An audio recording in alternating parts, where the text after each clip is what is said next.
Concedo a palavra ao próximo orador esquerdo, deputado Fábio Garcia. Boa tarde, presidente, senhores deputados e senhor Dalton. A quem eu dirijo a palavra, quero aqui perguntar se a sua assunção ao cargo de presidente da Camargo Correia veio de alguma indicação política ou foi meritória da sua carreira? Não, foram 20, naquela época ainda 18 anos, 19 anos de trabalho na empresa. Não teve nenhuma indicação. Certo. Então, meritória. Então, acredito como, óbvio, um diretor-presidente competente, então, o senhor conhecia, de fato, os atos, as ações cujos diretores que estavam abaixo de ti respondiam para a Vossa Senhoria praticavam na empresa. Quer dizer, você não aceitaria que um diretor assinasse um contrato de montante relevante ou um contrato de obra ou de financiamento sem que você conhecesse os termos e condições do contrato. Isso é verdade?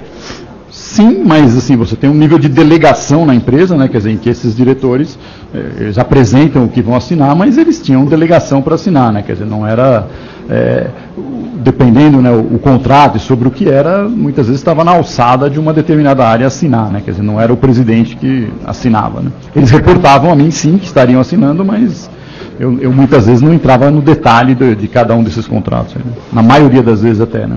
Ok. Como diretor-presidente, talvez uma das suas principais funções era de proteger os interesses dos seus acionistas, inclusive com relação à garantia do lucro de cada empreendimento que a empresa participasse. Correto? Correto. Ok. O senhor disse aqui que o senhor não entende que as propinas que foram pagas pela Camargo, elas saíam de superfaturamento de obra, mas sim de uma redução do lucro, o que eu tenho uma certa dificuldade de compreender, já que se o acionista tivesse disposto a fazer aquela obra por um lucro menor, óbvio, num certame justo, vocês ofereceriam aquilo que o acionista estava confortável e não um preço maior. Então, essa diferença entre o lucro aceitado pelo acionista e o preço real da obra, parece-me que, de fato, é superfaturamento. O senhor concorda com isso? Essa questão eu já abordei várias vezes, né? Quando você fala na Petrobras, por exemplo, nós incluíamos o que se pagaria de propina dentro do preço, do orçamento. Consequentemente, você adota isso, você pode falar que é um superfaturamento, né? Agora, você só saberia se isso saiu ou não o dia que você conclui e tem o resultado final do empreendimento, né? Quer dizer, se você ao final tiver um resultado menor do que o que você orçou, eventualmente você fala que isso não saiu dali dentro, né? Quer dizer, você acabou tirando do próprio acionista. Então, assim, não é tão simples assim essa conclusão, né, da onde sai o recurso. Agora, eu afirmo, né, no caso da Petrobras, que estava dentro do orçamento esse valor, né?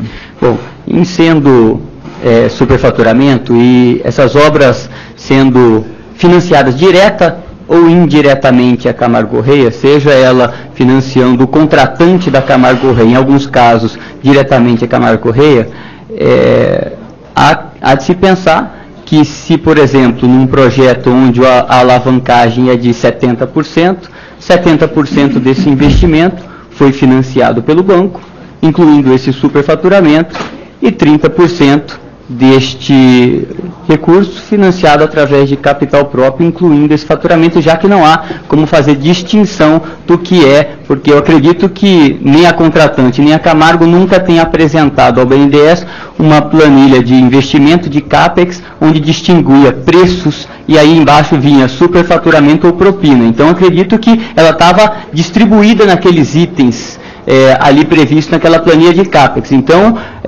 daquele financiamento total, o BNDES acabou financiando de uma forma ou de outra 70% proporcional ao nível de alavancagem esses pagamentos de propina. O senhor concorda com esse raciocínio? A questão, assim, se você apresentou que você teria 8% de margem na hora de fazer a análise do negócio, e nesses 8%, no final, você entregou 7% para o seu acionista, se esse 1 foi, você considerar que é o 1 que foi pago indevidamente, esse raciocínio não estaria certo. Mas, no fundo, acho que o que, concordando até com o senhor, é assim, é fato, todo recurso que entrou naquele empreendimento, que serviu para pagar o fornecedor, serviu para pagar a propina, serviu para pagar a mão de obra, o equipamento, veio do financiamento. Então, assim, todo recurso que tem ali veio, né, ou veio a parte que veio do financiamento e a parte que veio do próprio acionista que pôs o recurso dele. Então, o dinheiro veio desses dois caixas, certo? Não tem outro caixa, né?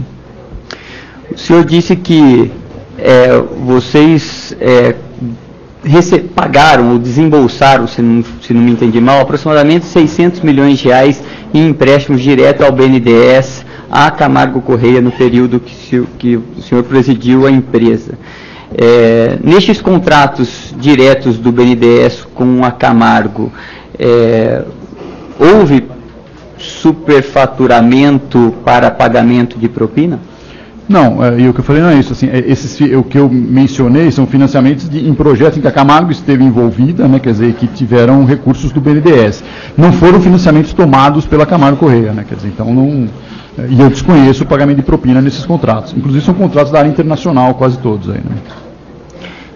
E nos financiamentos que a Camargo Correia era contratada, mas o BNDES apoiava esses empreendimentos?